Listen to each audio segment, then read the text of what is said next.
The air in the kitchen turned ice cold the moment Sophie's fingers dug into my forearm. It wasn't a child's grip, it was a death vice. Please, she rasped, her blue eyes wide and bloodshot. Lock the door. If I go back today, I won't come back at all.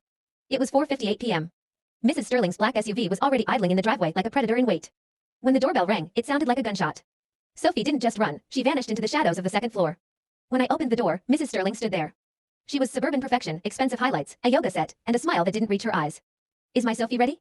We have a big weekend ahead. I lied. I told her Sophie was sick in the bathroom. But then my daughter, Maya, came flying down the stairs, her face a mask of calculated panic. Mom. Sophie's gone.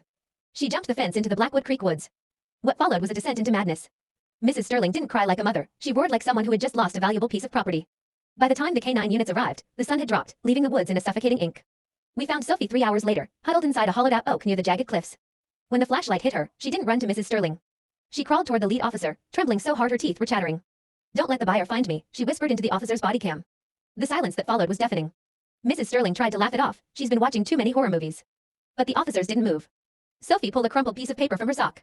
It was a printed itinerary with a price tag, $50,000. The date of delivery? This Saturday. The suburban mom tried to bolt toward the tree line, but the canines were faster. As they dragged Mrs. Sterling away in zip ties, she wasn't screaming for her daughter. She was screaming about the money she'd have to give back. Sophie isn't going back to that house. She's staying in Maya's room now. We keep the doors double locked, not because of Mrs. Sterling, but because we know the buyer is still out there, and he still has his receipt.